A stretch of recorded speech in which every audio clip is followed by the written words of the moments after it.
전능하신 하나님 주께 감사드리세. 날 위해 이 땅에 오신 독생자 예수, 나의 왕과 뜻하게 주를 사랑합니다. 날 위해 이 땅에 오신 독생자 예수.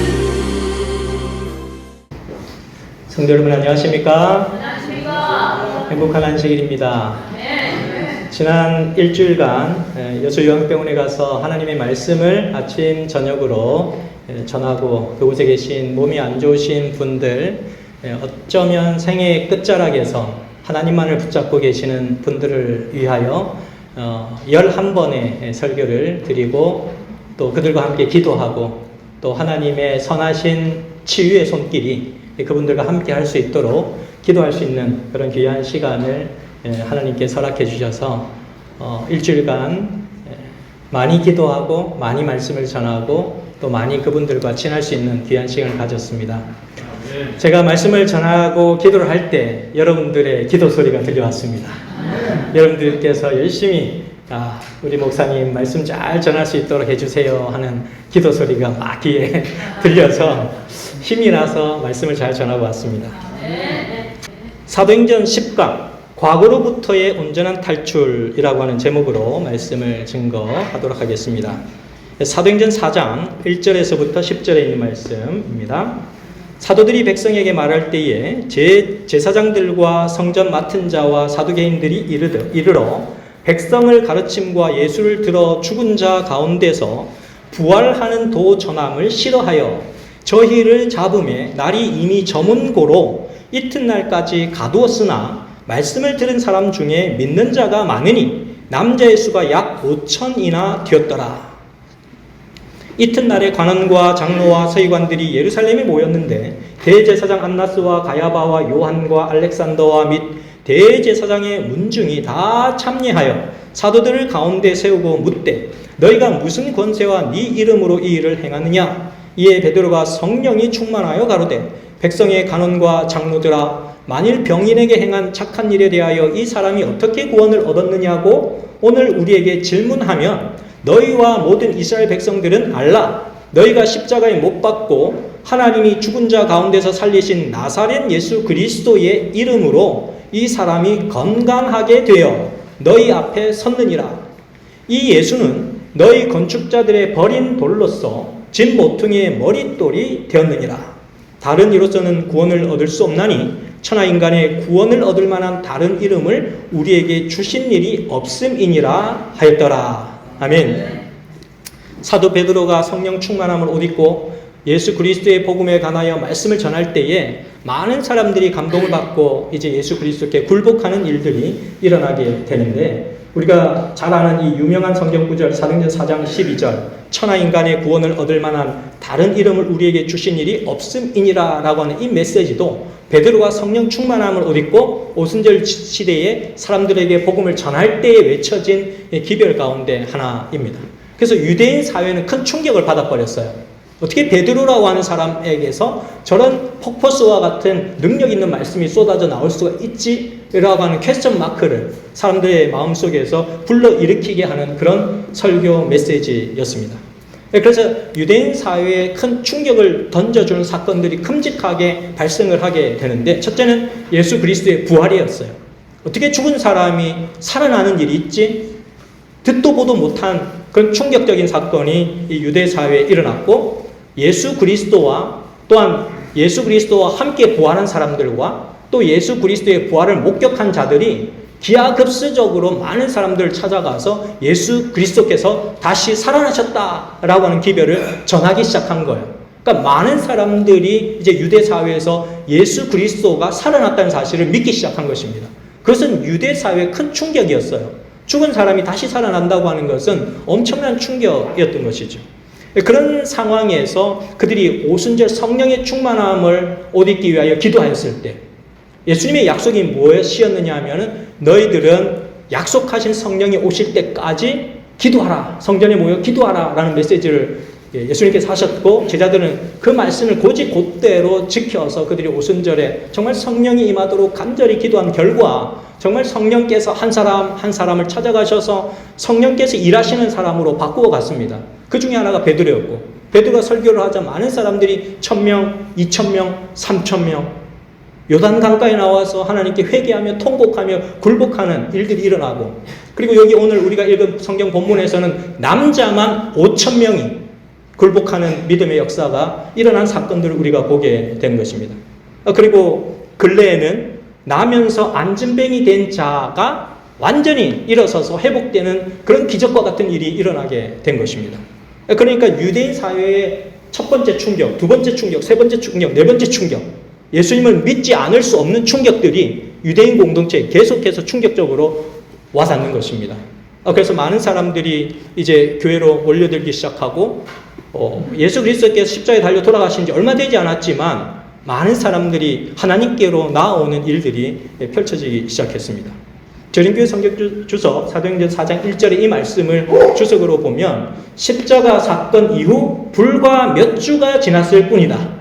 불과 몇 주기 때문에 우리가 상상해 보자면 2주, 3주, 4주, 5주 이런 불과 몇 주의 사이에 이런 일들이 유대인 사회에 충격을 주는 사건들이 일어나게 된 것이죠. 이 기간 동안 유대 지도자들은 가야바가 충고한 대로 민족의 안전을 위해 예수를 제거한 것을 자축하고 있었음이 분명하다. 예수 그리스도를 이제 십자가에 못 박아서 없애버린 것이 얼마나 그들에게는 즐거운 일인지 기뻐하고 있는데 그들의 비수를 꽂는 사건들이 충격적인 일들이 일어나기 시작한 것이죠. 그래서 십자가 사건이 있고 불과 3일이 지나서 예수님께서 부활하셨어요. 그것이 이스라엘 백성들에게 큰 충격을 준 사건이었고 또 예수님께서 부활하신 이후에 한 40일 동안 예수님께서 부활하신 사실을 다 얘기해주고 제자들도 만나고 많은 사람들을 만나시면서 예수님께서 부활하신 걸 증거했어요.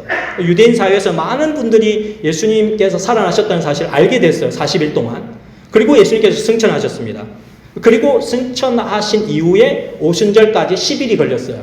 그래서 이 제자들은 예수님께서 승천하신 이후에 간절한 마음으로 예수님께서 말씀하신 대로 약속된 성령을 받기 위해서 10일 동안 금식하며 오순절 다락방에 모여서 하나님께 기도를 드렸습니다.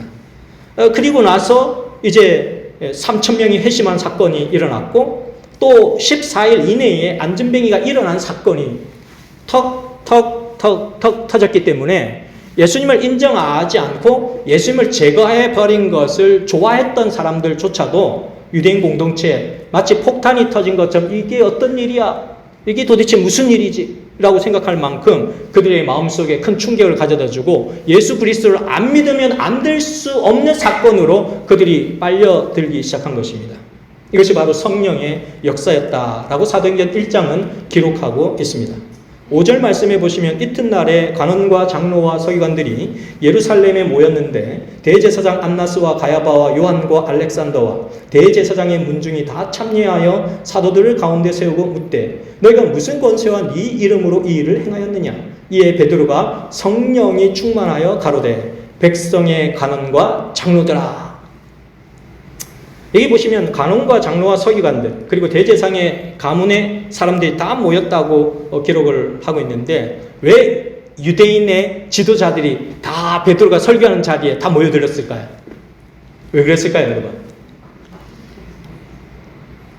베드로의 설교가 대단하기도 한 거지만 그 전에 안진뱅이가 일어나는 특별한 기적의 사건이 일어났기 때문이에요. 어떻게 그런 일이 일어나느냐 확인 한번 해보자. 예수님의 시체가 없어진 것도 이상하고 부활이 되었다고 많은 사람들이 예수님 부활했다고 얘기하는 것도 이상하고 안진뱅이였던 평생 안진뱅이였던 사람이 성전 미문에 앉아있는 건 누구나 다 아는 사실인데 그 사람이 일어났다고? 그 사람이 이제 완전히 걸어다닌다고? 그 사람들은 그들의 어떤 권위와 이런 것들이 완전히 다 무너지는 사건이었기 때문에 그들이 이제 긴급 조치를 위하여서 모여든 것입니다. 그래서 왜냐하면 많은 사람들이 이제 이런 사건들을 통하여 예수 그리스도를 믿을 것이기 때문에. 안 그렇겠어요? 예수 그리스도의 이름으로 이런 모든 일들이 일어났는데 예수님을 다 믿을 거 아니에요, 유대 사회가. 그러니까 이 사람들은 그것을 적극적으로 방어하거나 또 못하게 하기 위해서 이제 그런 조치를, 긴급 조치를 위해서 이 사람들이 모여 있는 것입니다. 그래서 너희가 무슨 권세와 네 이름으로 이 일을 행하느냐?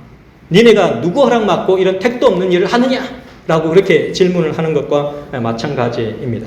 그때 베드로가 성령이 충만하여서 이제 그들에게 왜 이런 일이 일어났는지에 대해서 이제 얘기를 해 주는 것입니다. 실물경 152페이지에 보면 이렇게 기록됩니다. 제자가 된 초기에 베드로는 자기 자신이 강하다고 생각했다. 베드로는 자신의 위험을 알지 못했다. 자부심이 그의 판단을 그르쳤다. 그는 자기 자신이 시험을 감당할 수 있으리라고 생각했다. 그러나 불과 몇 시간 뒤 시험이 이르러 왔을 때 그는 저주와 맹세로서 그의 주님을 부인하였다. 그렇게 기록을 하고 있어요. 그러니까 베드로는 이제 더 이상 자신을 신뢰하지 않는 사람이 된 거예요. 예전에는 이런 모습이었는데 지금 말씀을 전하고 있는 이 시점에서는 완전히 다른 사람이 되어 있는 거예요. 더 이상 자기 자신을 신뢰하지 않고 하나님을, 성령 하나님께서 자기에게 오셔서 말씀하시기만을 기대하는 사람이 되어 있는 것입니다. 예수 그리스도께서는 실패한 자리에 있는 우리를 다시금 일으켜 세우시는 분이십니다. 본문 1절에 보시면 제사장들과 성전 맡은 자, 그리고 사두개인들, 이런 사람들이 등장을 하는데 이 성전 맡은 자는 예수님을 체포하러 왔던 그 관원 중에 한 사람이었습니다. 그리고 또 제사장들이 있고 성전 맡은 자가 나오고 사두개인들이 나오는데 이 사람들은 다 누구냐면은 예수님을 체포해가지고 십자가 처형을 할 때에 그 일을 주동했던 인물들입니다. 그 주동했던 인물들이 다 여기에 다시 나타난 것입니다. 보시면 이튿날에 간원과 장로와 서기관들이 예루살렘에 모였는데 대제사장 안나스와 가야바, 예수님의 신문 과정과 체포 과정에 관여했던 인물이죠. 요한과 알렉산더와 대제사장의 문중이 다 참여하여 사도들 가운데 세우고 묻되 너희가 무슨 권세와 네 이름으로 이 일을 행하였느냐?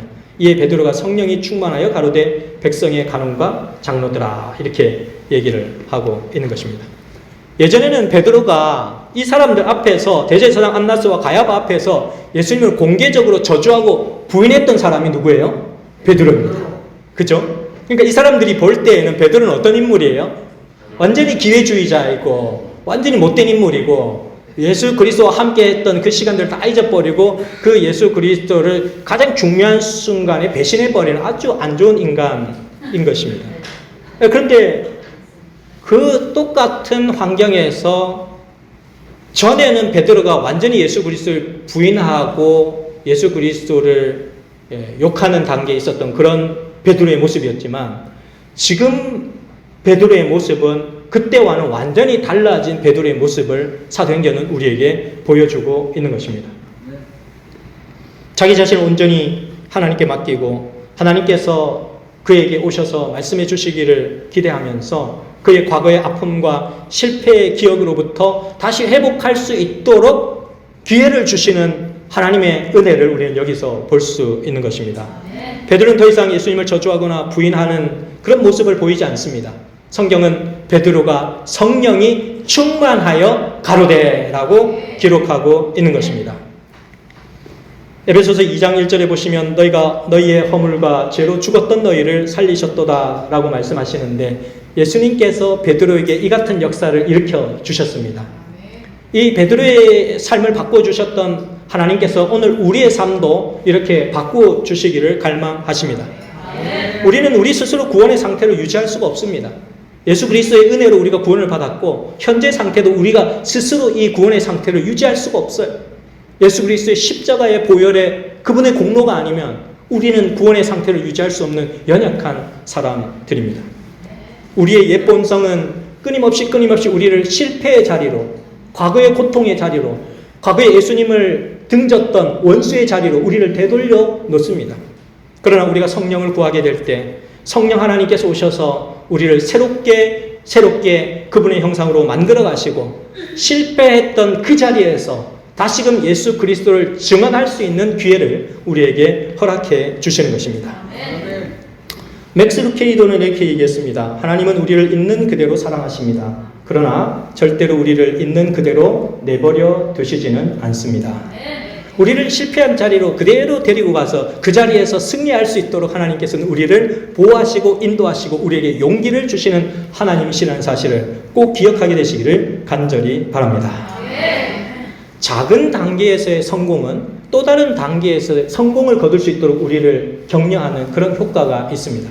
그래서 우리가 자녀들을 키울 때도 자녀들에게 너무 높은 기대치를 처음부터 주지 않고 우리 아이가 이만큼의 단계에서 요만큼 할 수 있는 작은 목표치를 던져주고 그 작은 목표치를 열심히 해서 성취해 나갈 수 있도록 지원해주고 그래서 그 한 번의 작은 단계에 성취할 수 있는 그 과정을 통하여서 성공하는 그 경험을 갖게 해주고 그 작게 성취한 것을 통하여서 난 더 높은 단계를 도전하는 힘이 생기고 내가 이것도 할 수 있네. 난 내 능력이 안 되는 것 같았는데 이걸 성취할 수 있네? 그래요. 그러면 한번 해볼게요. 그러면 조금 더 높은 단계를 주고 그런 과정을 통하여 우리가 성령 하나님을 전적으로 신뢰하는 사람이 될 수 있는 것처럼 하나님께서는 이 베드로에게도 실패했던 베드로에게도 그 작은 단계를 통하여 마침내 성령 하나님을 전적으로 신뢰하는 단계로 만들어 가셨음을 우리는 확인하게 되는 것입니다. 이에 베드로가 성령이 충만하여 가로되라고 한 다음에 누구 얘기를 합니까? 나면서 안진뱅이 되었던 그 사람이 어떻게 치유함을 받고 온전히 그 몸이 회복되었는지를 베드로가 설명해 주는 것입니다. 베드로가 간증했을 때 하나님께서 베드로의 입술에 성령의 인을 치셨습니다. 살아있는 말씀을 그 심령 속에 하나님께서 넣어주셨고 베드로가 전하는 기별을 통하여서 더 이상 베드로의 모습은 볼 수 없었어요. 베드로가 전하는 모든 기별 속에서 예수 그리스도만을 발견할 수가 있었습니다. 베드로가 말씀을 전하는 그 현장에 누가 서 있었냐면 고침을 받은 안진뱅이가 증인으로 서 있었습니다. 베드로 외에 성령의 능력으로 변화된 또 한 사람이 증인으로 서 있는데 베드로가 증거하자 많은 사람들이 그 현장에서 일어섰던 그야말로 평생을 안진뱅이로 살았던 그 사람이 서 있는 모습을 보면서 베드로가 전하는 기별에는 엄청난 가마력이 사람들에게 끼쳐졌던 모습을 사도행전 47페이지는 기록을 하고 있습니다. 그리스도께서는 베드로가 그분을 변호하기 위하여 한 말에 당신의 인을 치셨다. 그 제자 곁에는 힘있는 증인으로서 놀라운 기적으로 고침받은 그 사람이 서 있었다. 몇 시간 전만 해도 무력한 안진뱅이였지만 이제 온전한 건강을 회복하게 된 이 사람의 출현으로 베드로의 말에는 그 증언의 무게가 더해졌다라고 기록하고 있습니다. 평생 안진뱅이로 살았던 이 사람이 겉들이 나와서 아무렇지도 않은 채 평생 건강하게 살았던 사람들처럼 그가 사람들 앞에 서 있는 모습을 보면서 사람들이 예수님을 안 믿겠어요? 예수님을 안 믿겠습니까, 여러분? 예수님을 받아들일 수밖에 없죠. 얼마나 많은 사람들이 믿게 되었을까? 본문 4절 말씀을 보시면 말씀을 들은 사람 중에 믿는 자가 많으니 남자의 수가 약 몇 천? 5천이나 되었더라 라고 기록하고 있습니다. 성령의 능력이 아니고서는 결코 일어날 수 없는 일이 발생한 거죠. 유대인 사회 백성들이 큰 수렁과 충격 속에서 예수님을 안 받아들이면 안 받아들일 수 없는 상황 속으로 들어가 버린 그런 유대인들의 모습을 보게 됩니다. 부활하신 주님께서 지금도 살아계셔서 무덤 같은 우리의 심령 속에 새 생명을 불러일으켜 세워주시기를 간절히 바랍니다. 스콧 리얼리라고 하는 사람은 이렇게 얘기했습니다. 믿음대로 살지 못하면 자기가 사는 대로 믿게 된다. 여러분 다시 한번 따라해 보시겠습니까? 시작! 믿음대로 살지 못하면 자기가 사는 대로 믿게 된다. 네. 우리의 인생에 있어서, 우리의 신앙생활에 있어서 참 아킬레스건이 바로 이런 겁니다. 참된 신앙은 매일매일 주님을 높이는 삶입니다. 성령 충만한 삶을 사는 데 있어서 내가 과거에 얼마나 훌륭한 그리스도인이었는지는 중요하지 않습니다. 과거에 내가 얼마나 대단한 사람이었는지도 중요하지 않습니다. 내가 얼마나 많은 일을 주님을 위해서 희생했는지도 중요하지 않습니다. 성령의 충만함은 항상 현재 시제에 있습니다. 성령께서 나를 위해 지금 어떤 일을 행하고 계시는지, 성령 하나님께서 지금 나를 위해서 무슨 일을 하실 수 있는지, 성령 충만함의 조건입니다. 성령께서 지금 나를 위해서 정말 그분의 모든 것을 다 걸고 나를 위해서 일하시고 계신다는 사실을 믿게 되시기를 간절히 바랍니다. 에스골 골짜기에 마른 뼈를 일으켜서 군대를 만드시는 하나님의 능력이 여러분 모두에게 이르러오게 되기를 간절히 바랍니다. 미국의 어느 신학대학원에 한 유명한 강사가 초청을 받아서 채플 시간에 간증을 하기로 이렇게 예정이 되어 있었습니다. 그래서 강사의 프로필을 보니 그 강사의 프로필이 대단합니다. 산타클라라 메디컬 센터 원장님이신데 굉장한 커리어 업적이 나열이 되어 있는데 막 단산 모든 사람들이 다 간증을 듣기 위해서 기대를 하고 있는 거예요. 저분이 어떤 사람일까? 어떤 스토리를 가지고 계실까? 하나님의 역사는 무엇일까? 이렇게 기대를 하고 있습니다. 드디어 그 원장님이 강의하는 날이 되어가지고 사람들이 딱 기대를 하고 쳐다보고 있는데 무대에서 딱 입장을 하는데 보니까 휠체어를 타고 등장을 하시는데 아주 볼품없이 아주 이렇게 옷도 남루한 모습으로 아주 단촐하게 입으시고 이렇게 등단을 했습니다. 그래서 저분이 혹시 교통사고를 얼마 전에 당하셨나? 이렇게 사람들이 생각을 하고 있었는데 그분이 이제 휠체어를 탄 채 이제 간증을 하기 시작합니다. 강대상과 마이크와 모든 것을 다 치우고 자그마한 한 노인이 되신 그분이 이제 자신의 몸이 불구인 것을 그분이 처음 알게 되었을 때 그는 태어날 때부터 근위축증을 앓고 있었던 그런 인물인데 어렸을 때는 잘 모르다가 자신이 5살이 되면서 이제 좀 크면서 이제 좀 알게 됐는데 이제 보니까 자기는 다른 친구들하고 같이 장난치면서 놀고 막 다른 아이들과 같이 정상적인 인물이 아니라는 사실을 그때 5살, 한 6살 되면서 깨닫기 시작한 거예요.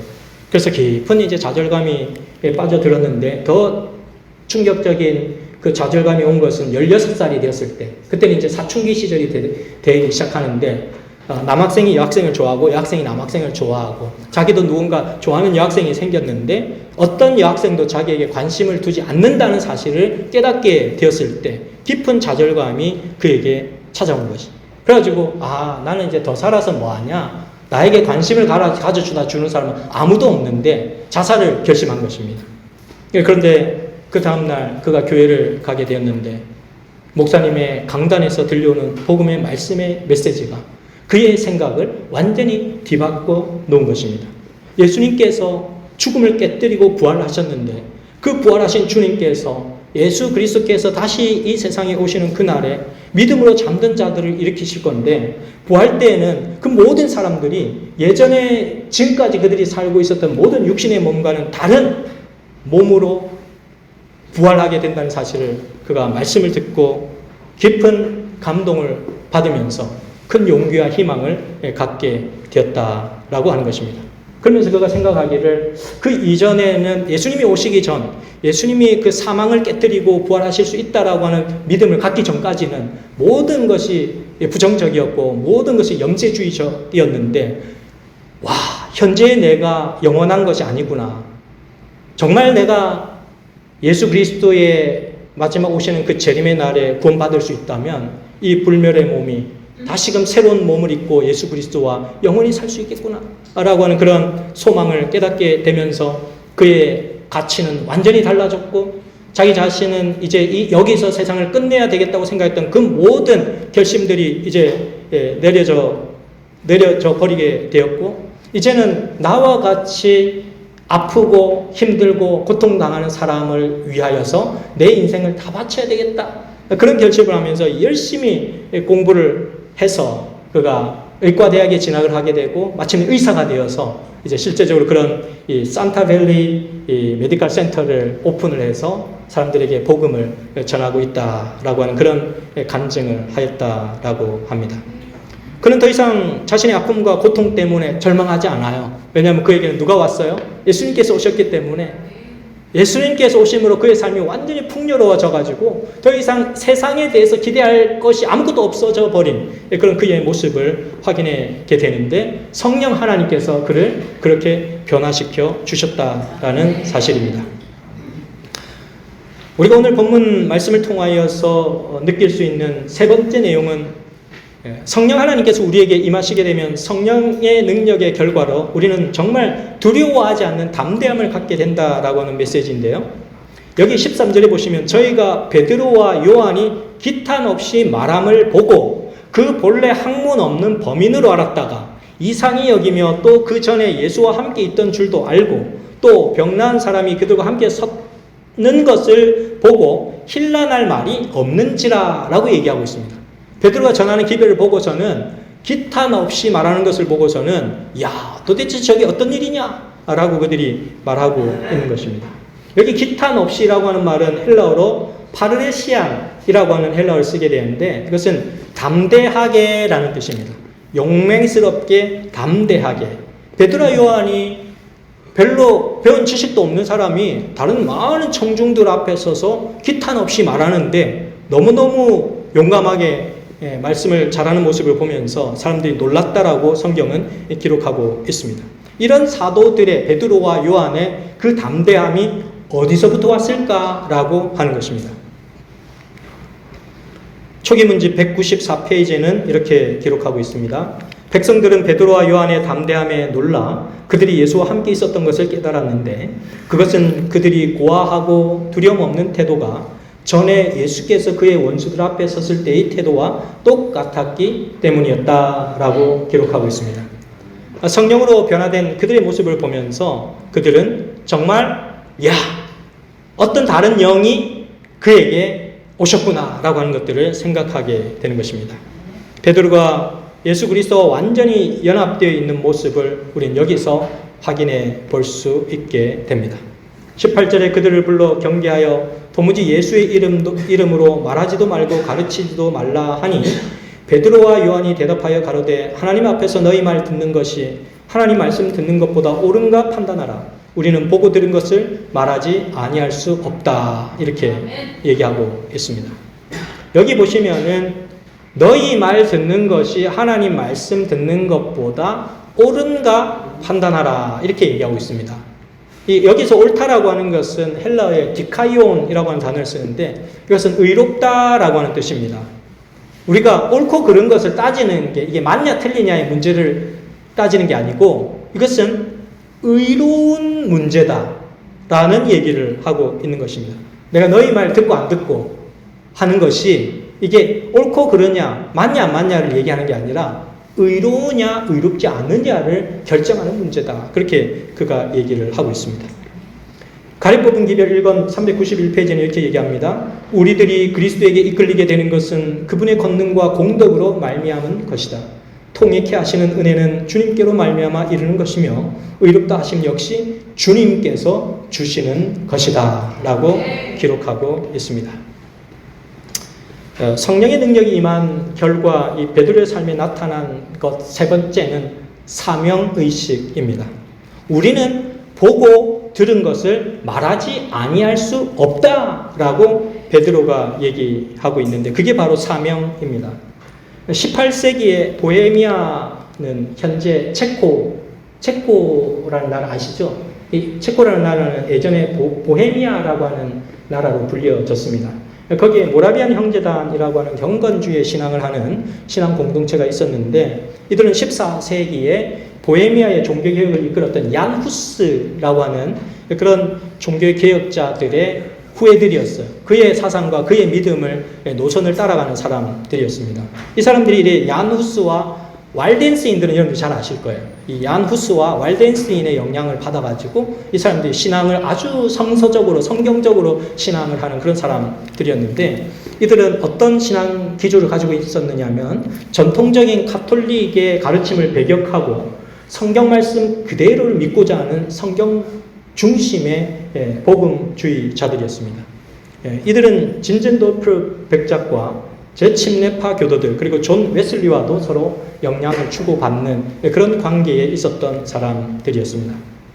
1722년에 로마 가톨릭의 탄압을 아주 강하게 받기 시작했을 때 이 사람들이 이제 도망을 다니면서 피신을 하게 되는데 독일의 진젠도르프 백작의 영지로 다 사람들이 몰려들었어요. 왜냐하면 이 독일의 진젠도르프 백작의 영지에 그들은 이제 그는 종교 자유를 줄 수 있는 그런 테두리를 만들고 예수님을 믿는 사람들 다 일로 와서 로마 가톨릭으로부터 내가 보호해주겠다라고 그렇게 했기 때문에 많은 사람들이 그쪽으로 몰려들었습니다. 그래서 이 진젠돌프 백작도 이 경건주의 신앙을 물려받은 그런 인물이었고 법률가로서 아주 유명한 사람이었습니다. 그런데 그가 예수 그리스도를 만나면서 예수 그리스도를 개인의 구주로 영접한 순간부터 그는 예수님을 위해서 모든 것을 바치는 그런 사람이 되었어요.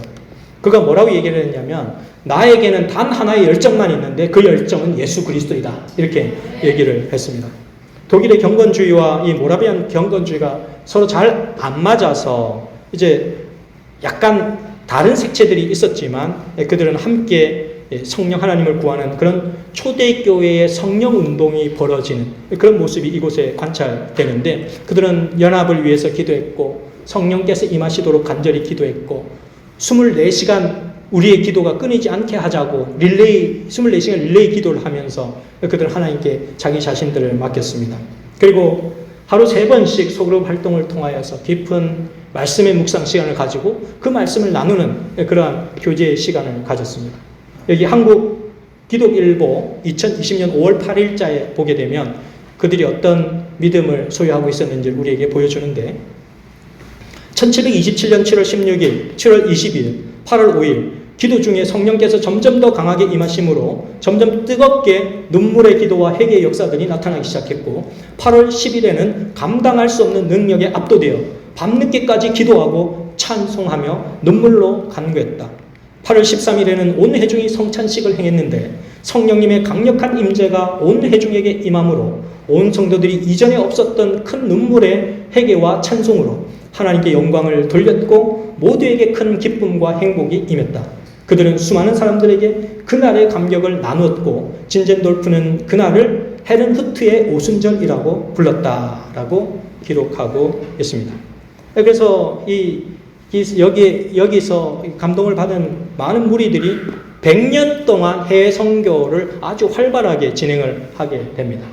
예수 그리스도를 전하는 일에 있어서는 목숨도 아깝지 않게 생각하면서 많은 사람들에게 복음을 전하게 되는데 그때 당시에 서인도 제도에는 노예 외에는 그 어떤 외부의 사람들도 그 서인도 제도로 들어오지 못하도록 법적으로 딱 막고 있었습니다.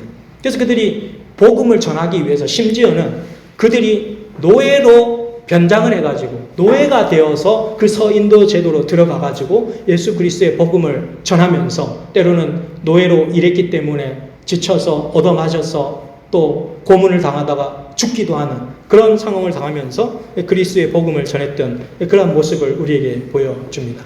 여러분 각시대 대쟁투를 읽다 보시면은 이제 영국에서 인디안들 선교하기 위해서 미국으로 떠나는 모라비안 선교사들이 배에서 존 웨슬리를 만나는 그 대목이 등장을 하게 되는데 거기서 배를 타고 막 가는데 심한 풍랑이 막 일어났는데 전혀 흔들리지 않고 담담한 모습으로 하나님을 찬양하고 그 와중에서도 기도하고 그런 모습을 보면서 존 웨슬리가 깊은 감동을 받는 사건이 등장을 하는데 그들이 바로 이 모라비안 믿음의 형제들이었습니다.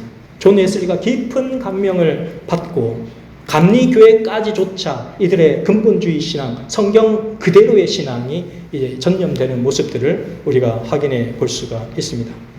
18세기 진젠돌프 백작은 이렇게 그가 도메니코 페티의 작품 가운데 에케 호모라고 하는 그런 작품에서 예수님의 모습을 보고서는 그 큰 감동을 받고 때에 만난 예수님을 통하여서 그가 자신을 예수님께 전적으로 드리기로 결심하는 일이 일어나게 되는데 그 그림 속에 보라 이 사람이로다 라고 하는 그런 글이 적혀 있는데 그 음성이 그 그림을 볼 때 그 진젠돌프 백작에게 들려오는 음성이 뭐냐면 너를 위해 이 일을 했건만 너는 나를 위해 무엇을 하려느냐 이 음성이 진젠돌프 백작에게 다 들려오더라는 거예요. 이 음성이 그의 생애를 완전히 바꾸어 놓았고 그의 삶을 온전히 하나님께 드리는 계기가 되었다고 합니다.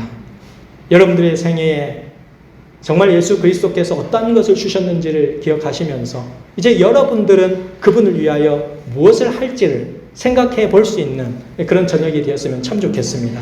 말씀을 마치도록 하겠습니다.